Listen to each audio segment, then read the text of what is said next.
Welcome to another episode of Empty Pocket Speed Shop, where we dream big and fail even bigger. I'm your host, Shifty Side Hustle. Not really. Only part of that is true. We dream big, we fail big. I am not Shifty Side Hustle, although that would be a pretty cool name for a guy that fixes up old cars. On this week's episode of Empty Pocket Speed Shop, we're going to try to get some more parts put on War Machine to try to get it closer to being road ready. So what you're going to see in the next however many minutes this episode ends up being is me wandering around the shop looking for parts that I'm supposed to install on this car, but I can't remember where I put them. So hang in there. I might find a part. We may put one of them on. Stay tuned.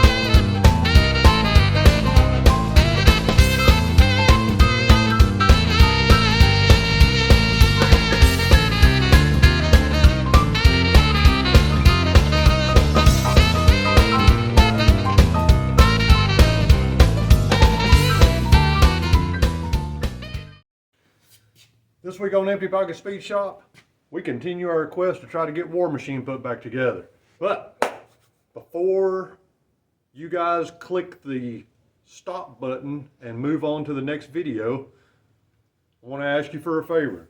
To all of my tens of subscribers that I have, you guys, if you're enjoying the content that I'm putting out, copy the link and share it to your social media. Help me to grow the channel. Like I said, I don't expect to ever make any money at YouTube, but I do enjoy doing this, and I do enjoy having it out there for other people that might enjoy the same kind of things that I do. I'm going to continue to try to improve on my skill behind the camera, working on cars, doing fun things, trying to make it fun for you guys. So if you are enjoying at all the stuff I'm putting out there on YouTube, then like, subscribe, share. Make sure if you don't know how to share it, then Google that, figure out how to copy the link and share it to your social media.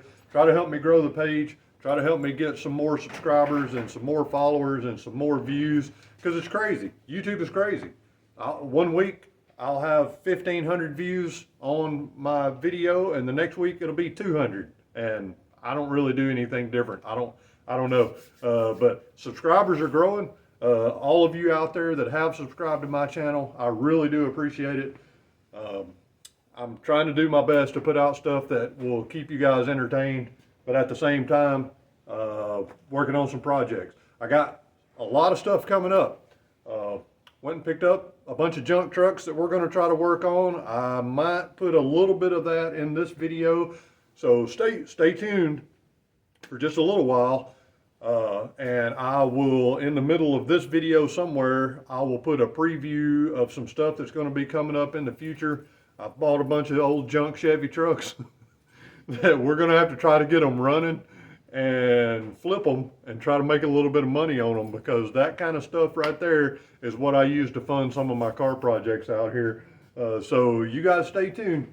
We're going to throw some parts at War Machine, try to make a little bit of progress here. We'll talk about some stuff we got coming up down the road. And hey, getting closer and closer to racing season, and I'm not ready. So I got to get to work. My original goal for this week was to try to fire this engine up. I don't think that's going to happen. I don't think I can make enough progress today and tomorrow to fire the engine up. There's just too many things that are still undone, because as of right now, me filming this spot for the video, it's exactly the way we left off in last week's video. I did get some of the parts in that I ordered, so that's what we're going to do. We're going to focus on trying to get some of these parts installed. So you guys hang with me. We're going to try to have a good time, and we're going to throw some parts at this thing. Hey, All right, so one of the things we talked about last week, I didn't have an alternator bracket to be able to put the alternator on. So you guys, showed you this alternator when I was doing my Studebaker build. If you haven't watched my Studebaker videos, I urge you to go back and watch those. This is a one-wire alternator, kind of a universal one-wire alternator that I use for almost every project that I'm working on. The local O'Reilly's, and I don't get paid for saying that, by the way, the local O'Reilly's keeps one of these on the shelf all the time because I'm constantly buying it. And I may be the reason they keep it on the shelf all the time. So, anyway, that's what I like to run on my hot rods. Just keeps things simple, and they work great. I've been running them for several years, the same brand, same kind. I think the first time I used one of these Wilson one-wire alternators was on a 58 GMC rat rod that I built 5 or 6 years ago. I don't have any footage of that, but what I will do is somewhere right in here, I will pop up a couple of pictures of the 58 GMC rat rod that I built a few years ago. Now, I say I built. The part of the truck was already built when I got it.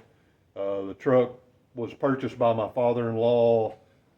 Me and my son went and helped my father-in-law put the engine in it and get it running, and then he got tired of fooling with it, so I bought it, and it still needed a lot of work.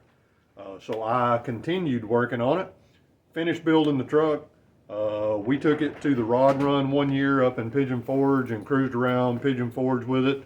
Had a really good time with it. I enjoyed the truck. I liked it.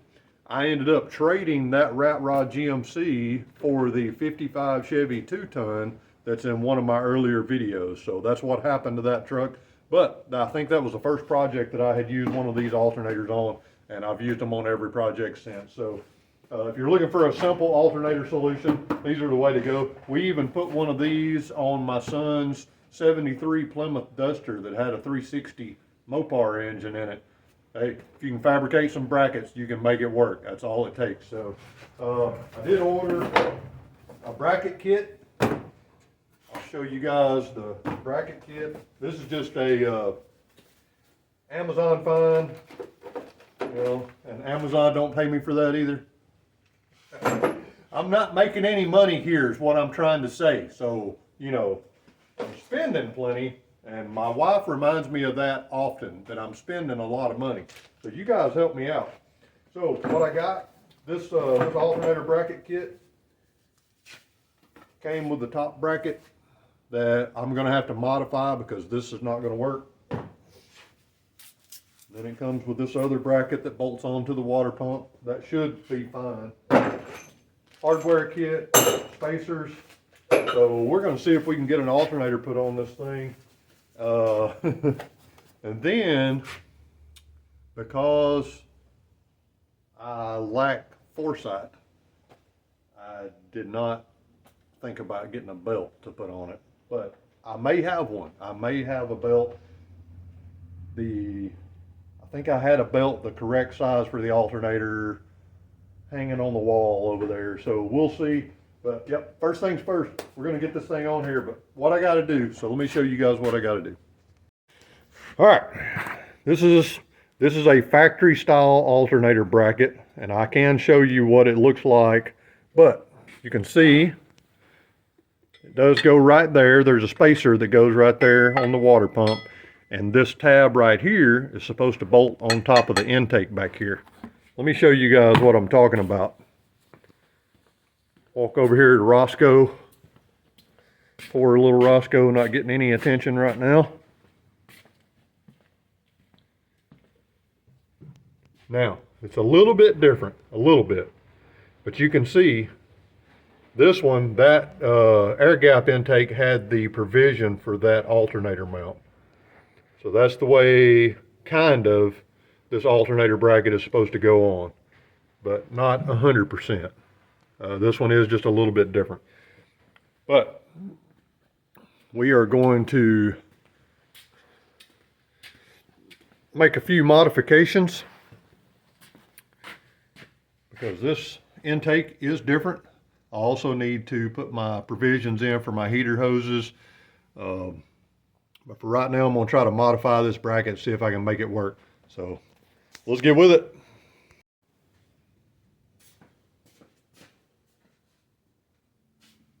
All right, tried to move the camera around so you guys could see a little bit more about what I'm doing.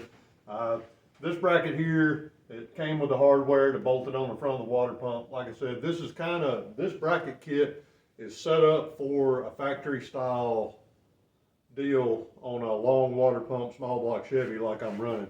So what I wanted to do really quickly in order to figure out if I'm going to be able to modify this top bracket is go ahead and get the alternator kind of put on here in place.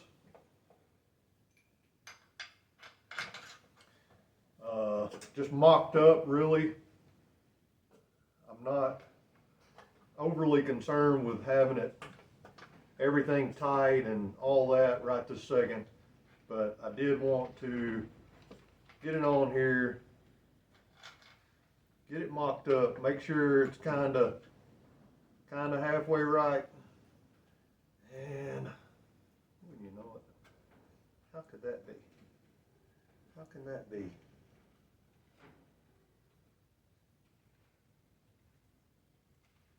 How can they do that to me?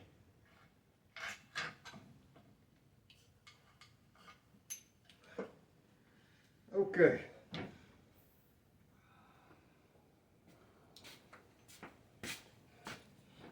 First hiccup already. This bolt that came in the kit is not long enough to go through the alternator and the sleeve and the bracket and fasten to the cylinder head, which is where it's supposed to go. That makes no sense at all. All right, listen, you guys do a lot of the same things I'm doing. I'm trying to do things on a budget. This alternator bracket kit was pretty cheap. Got it on Amazon. I have no idea who the manufacturer is. Didn't really care. I know it's made in China junk, but it was cheap and I knew I could work with it. And the beauty of it being cheap is when I get it here, and I knew I was going to probably have to modify the top bracket, then I'm not having to cut up a $100 bracket just to make my alternator work, but it gives me a good starting point. Now, I did not expect for this bolt to be too short, so I'm going to have to go find a bolt just a little bit longer than this. I hope I got one. I may not have.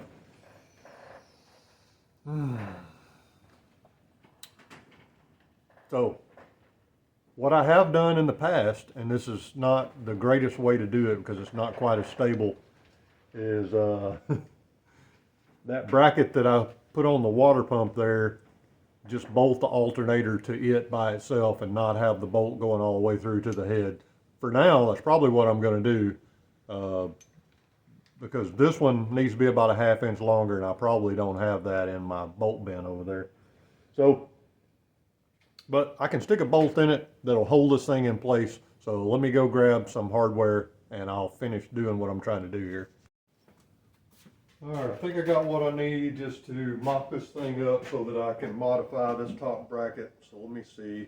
I just snugged these bolts up on the water pump because I didn't know if I was going to have to take this back off or not. I mean, the beauty of it is that bracket actually is thick enough that this may work like this. And I have ran them like this before where the bolt doesn't go into the cylinder head. As a matter of fact, that's the way it is over there on Roscoe. I can show you guys that too. And the reason I had to do it on Roscoe, those of you that know the old school camel hump head stuff, most of them didn't have accessory bolt holes. So this bolt that's supposed to go through the alternator all the way into the cylinder head, that's not even an option on a camel hump head with no accessory bolt holes. So you have to bolt it like this, where the swivel point on your alternator is just bolted to this bracket and that's it. So I've been running it like that for several years on that engine over there. All right, so I'm just going to get this finger tight, kind of eyeball it. Yep, the pulley looks like it's lined up great, so that's awesome.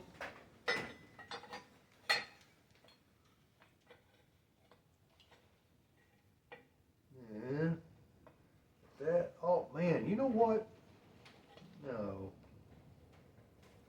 No way.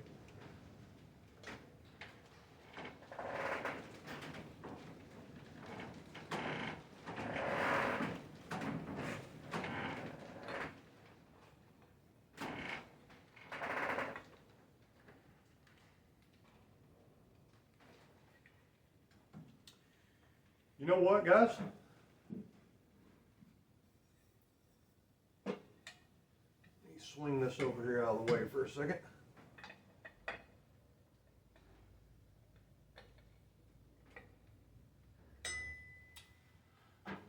All right, the people that did the hardware on this thing right here may have redeemed themselves.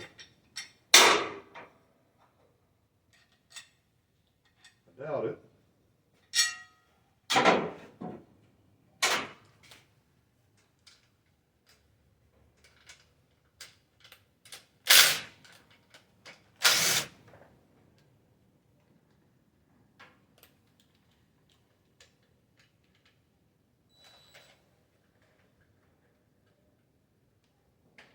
I think they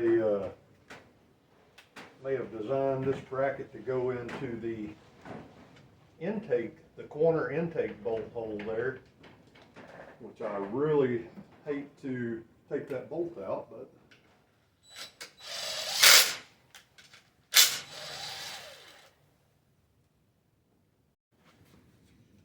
all right. I think I kind of got a little something figured out here. Sorry for talking while I'm not looking into the camera, but I was trying to get the camera where you guys to see what I'm doing. So what I'm going to have to do, I really didn't want to do, but hopefully this thing will work.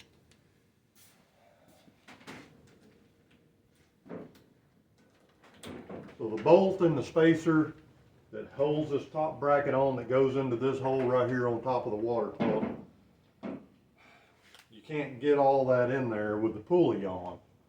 This gap is not big enough. So I'm going to have to pull the water pump pulley back off, put the alternator bracket on.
All right, I'll show you guys how this worked out. Like I said, this is just a generic bracket kit, and I actually like this one a lot because it bolted into the corner of the intake with that spacer and lined everything up. You can see my pulleys are lined up like they're supposed to be. Everything's good on that. I've got everything tightened up, got the water pump pulley back on. And so some of the hardware didn't work out the way I wanted it to, but everything kind of came in here. Let's see if I can. There you go. You can see Chinesium stuff, but it worked. You know, I like to buy American-made stuff as much as I can, but there's some of this stuff like this that they don't even make it in America anymore. So you don't have much choice. You just order what you can order. I like being able to find my old original stuff that came off the cars that I've stripped down over the years, but over the course of time, I start running out of stuff because it's been a while since I parted out any cars, especially old cars. So finding brackets and pulleys and all that kind of stuff just keeps getting harder and harder. So, but got it on here, and now the only thing I'll have to do to the alternator is hook one wire to the back of it, and I'm done with that part of it. So now let's figure out what the next step is. I think what I'm going to try to do is get the distributor dropped in. Then I got to get the valve cover gaskets put on, and I've also got to decide if I'm going to run my electric fuel pump or my mechanical fuel pump. So that's something else I got to figure out. So let me look around, gather up something, and we'll move on to the next step.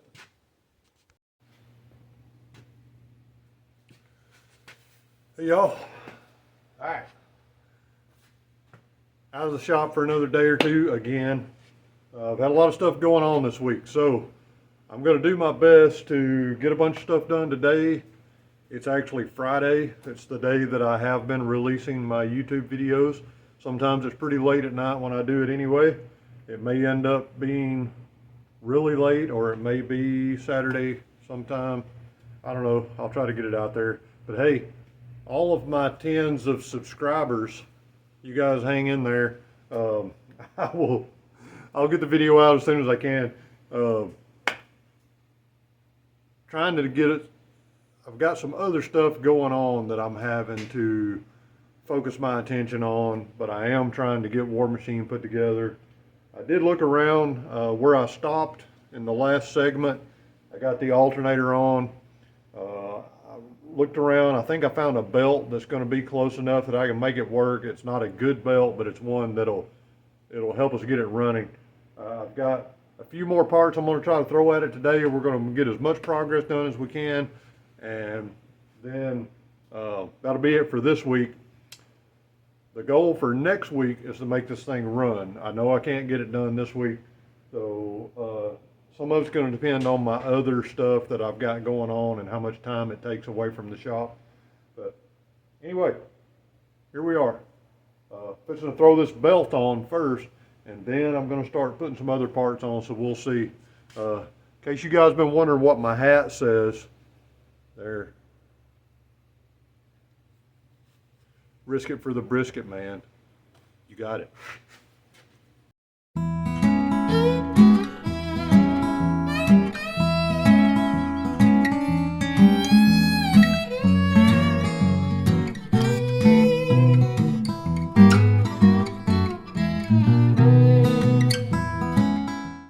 So that belt fits plenty good enough. It's actually great. Now I know what size to get when I go buy a new belt. But got that on there. The next thing I'm going to do is go ahead and change the advanced springs in the distributor. So I'll get you guys over closer where you can see what I'm doing on that. And I'm going to drop the distributor in because I've got the engine on top dead center right now. We'll get the distributor in, and then we'll start throwing some other parts together on this thing. All right, so I went and grabbed my distributor. Went ahead and popped the cap off and the rotor button off. Want to check and see which springs came on it. This is not an MSD, but it is a billet distributor. It's an Allstar Performance. I think it's going to be fine. The reason I'm using this one my big block that I'm going to put in my 55 Chevy over here, my MSD distributor's in it. It's got a roller cam in it and it has to have a bronze gear, and I've already got the bronze gear put on the MSD distributor, and the MSD distributor is in there, and we've had the engine running with it in there. No big deal. I'm being lazy right now, all right? This one, Allstar Performance, the Howard's cam that I'm running in this engine calls for a melanized distributor gear. Distributor gear is this gear that goes on the end of it right here. Couldn't run a stock iron gear, it's supposed to be melanized. I don't even know what that is, okay? But that's what it said. So I ordered a melanized gear from Summit and I swapped this one out. So it already has the correct gear on it for this engine, for this cam. So I'm kind of being lazy. If I wanted to hook up all my MSD stuff, I could swap these two gears out and it probably wouldn't even take me 15-20 minutes to do it. I just don't want to. But then if I did that, I've also got to put my MSD control box in the car. There's a lot of extra steps, and at some point in the future I may swap my ignition system over to my MSD. But just so you guys understand where I'm coming from on this, I don't care if I have an MSD distributor. I know I'm not making enough horsepower for it to really make any difference. The only thing the MSD control box would get me is a built-in rev limiter. All right, well, I've been racing for 3 years without a rev limiter. I'll probably be okay. I don't over rev my engines. I think everything's going to be all right. So on this one, all I've got to do is put the distributor in and hook a coil up to it, and my ignition system is done. So that's the route I'm going right now. I may change my mind and swap all of it out later, but for right now, this is where I'm going. So, instructions that came with it on the rate of advance for the mechanical advance, and I won't be hooking the vacuum advance up. I'm not going to take it out. This distributor came with a block-off plate. You got to completely disassemble the distributor to put this block-off plate in. Well, I've been running my other engine that's over there in Roscoe with no block-off plate. I just don't hook a vacuum line up to the vacuum canister. And I'm sure there's a reason why. Somebody will probably say you're not supposed to do that and blah, blah, blah. All right, I've been running it like that for 3 years without any issues, no timing problems. And on my other car, I'm just running an MSD Street Fire HEI that doesn't, it's still the old school that has the, coil made into the distributor cap and all that, and that thing has never missed a beat. Now, I have never revved that other engine over 6,500 RPMs, so that may be why it's never missed a beat. This one's not going to be much more than that either. 6,800 maybe? Anyway, I think I'm going to be fine. But back to my mechanical advance. It came set up with the two blue springs, and according to this, that's normal advance. The dark silver springs are the fast advance, and then it's got some light silver if you want to slow down the advance. What I've done on my other one, because I do drive these things on the street, I don't want all the advance to come in immediately. So I usually run one medium spring and one light spring, and that's the way I've been running it on the other one. So that's where I'm going to try it. And then when we get this thing running and I've got my timing light on it, then I can rev it up and I can see where my engine hits full advance, because I've got one of those timing lights that can show you all that. So I'm going to put one light spring on here. Those are really easy to change, so if I want to change it to both the light springs later, we'll do that. So I'm going to swap a spring out real quick, put this back together, and then I got to find some grease, and we'll be ready to drop this thing in.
Okay. Got the distributor drop down in there with the rotor pointing toward the number 1 cylinder. It doesn't have to be, but if you do it that way, then it makes it easier down the road to remember where your number 1 post is at, and there's some reasoning behind doing that. All right, we gathered up a couple more parts.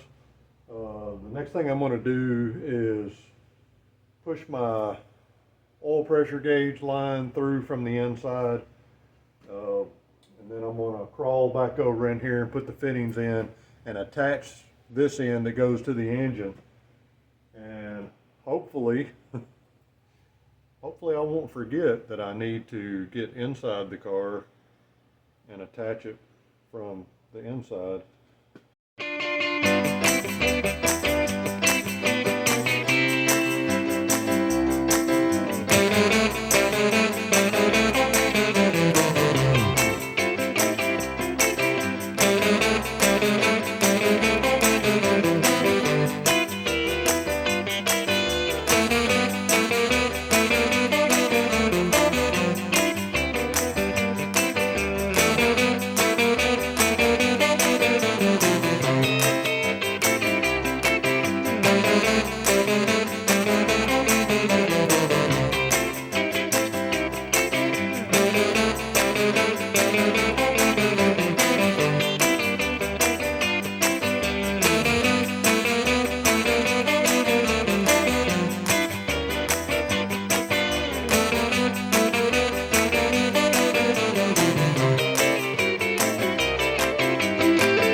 Let me show you guys a little bit about what I've done so far in the last little bit. Got the distributor dropped in, distributor hold down on there. Got my oil pressure line connected to the back of the block. I put all these studs in here that hold the valve covers on. So I'm about to install the valve covers.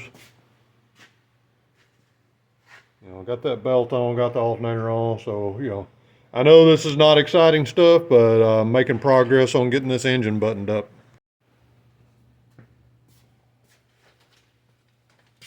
All right. Hope these are good. They're probably not. They were the cheaper kind, but when I'm running these spacers like I'm running, I'm not a big fan of the cork gaskets anyway, regardless of what I'm doing, because yes, you can seal them off. They will seal with a little bit of RTV on them, but I don't know. It seems like they always leak, especially on a small block Chevy. So these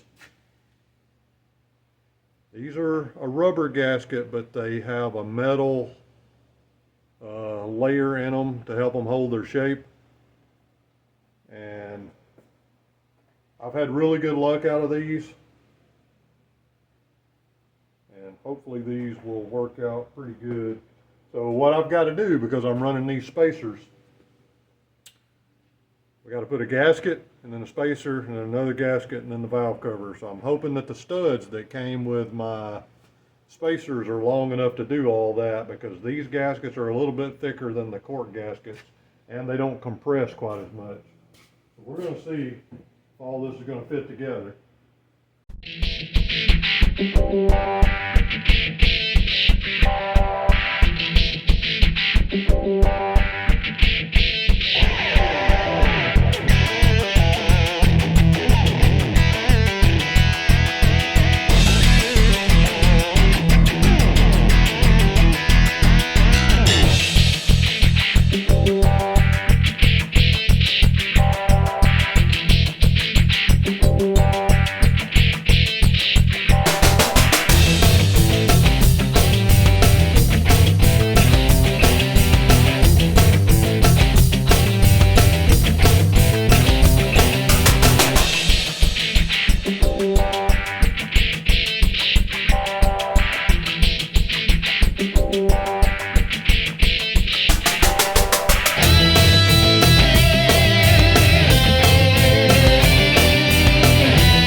think what I'm going to do now is put my other 4 spark plugs in.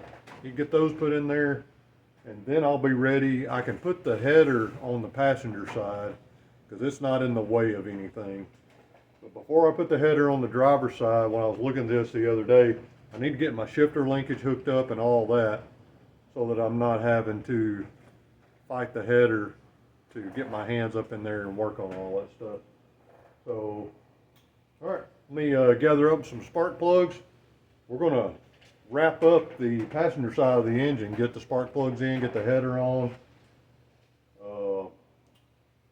Then we'll see what else we can get done today.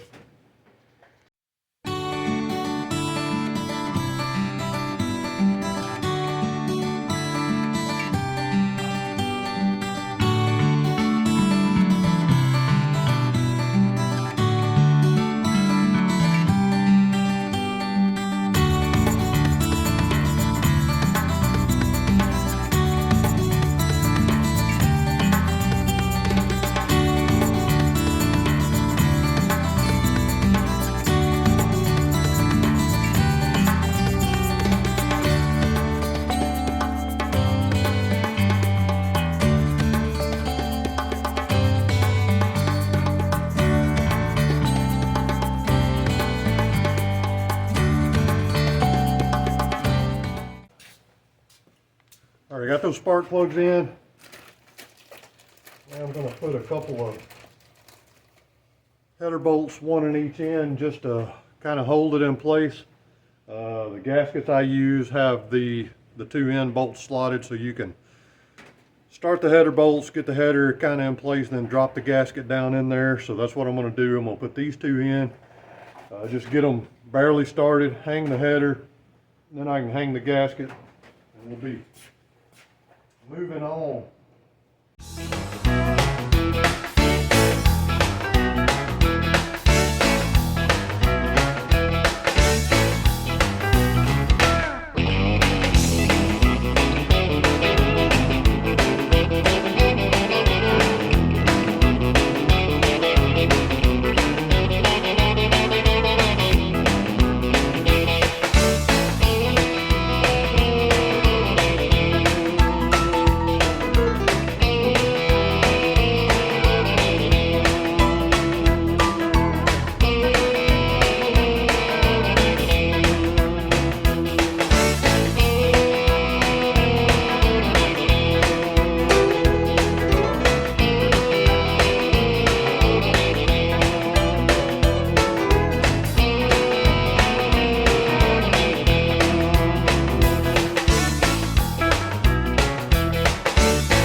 All right, real quick,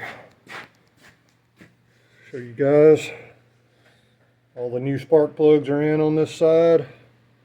The header is bolted up, so that's the little bit of progress over here. Still got to decide if I'm going to run an electric fuel pump or a mechanical fuel pump. Have not made up my mind on that one yet. All right, we'll see what else we can get done here. Like I said, on this side, you guys can see, still got the column shifter linkage there. I've got to get that hooked up down underneath. I think I'm going to do that before I try to install the header. That way, the collector on the bottom, I think, is going to be in my way trying to work on that. All right, let's get with it.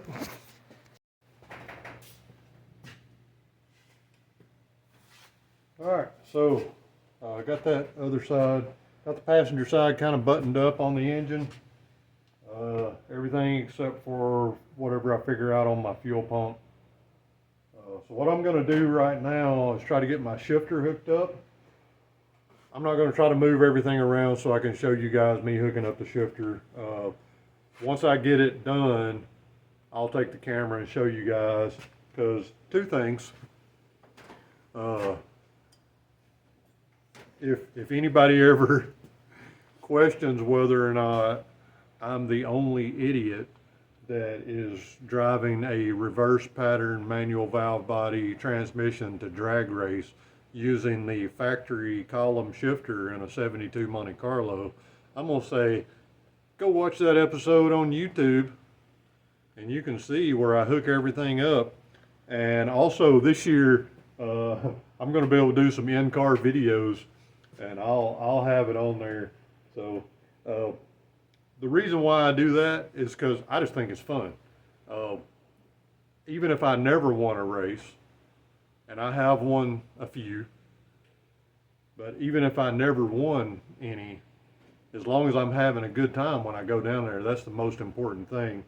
But it's also just fun to drive on the street. I mean, I like, if the factory bench seat had been in halfway decent shape on this car, probably would have left the bench seat in it. I don't know what I would have done about my harnesses and stuff, but I see people do it all the time. So I may, so all you tens of subscribers I've got, if any of you have a factory bench seat that is in decent shape, it doesn't have to be great, if it's in decent shape and you want to trade it for a couple of racing buckets that I bought from Jegs that are, the passenger side's probably only been rode in 10 times, because I'm usually by myself in this car, but I would trade those two racing seats for a factory bench seat for a Monte Carlo.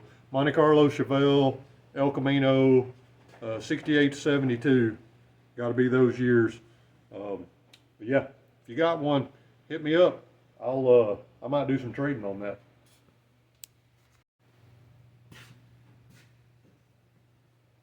Okay, ran into a little problem on the shifter mechanism. So since this car was originally a 350 turbo car, now I've got a 400 in it. The column shift linkage, I'm assuming they had two different arms like this, one for a 350 turbo, one for a 400, because something's not lining up exactly right. I did go over there and bend this over to make it line up with my rod. So what I'm doing, no matter where I position the rod on this, I can either get low or drive, since I got a reverse pattern, or I can go into park, but it won't do both. So I think what it is, this arm right here needs to be longer to give me more swing with my shifter to rotate the shift mechanism. So I'm out of time for this week. So this is something I'm gonna have to work on for next week. With that being said, you guys, thanks for watching. I appreciate the support of my channel. If you haven't done it already, subscribe, like, share, tell all your buddies about it. I do have some other things that I'm going to be working on in the near future. I probably got, this coming week, I'm probably going to split my time, just like I had to this week, between working on War Machine and working on a different project. So, once again, thanks for watching Empty Pocket Speed Shop. I appreciate it, you guys' support. Anything you can do to help me grow the channel, I appreciate that. So you guys, if you haven't watched any of my older videos, then go back and watch, and you can kind of hear my story about what I'm all about, what my channel is all about. You can hear the backstory about War Machine and how that all got started.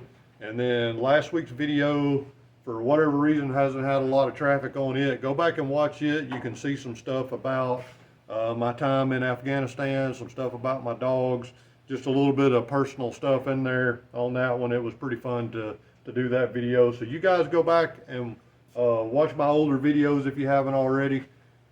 But continue to tune in. Like, subscribe, and share. And I'll be back next week with a new video, and we'll see what we can get done on this thing. Thanks for watching.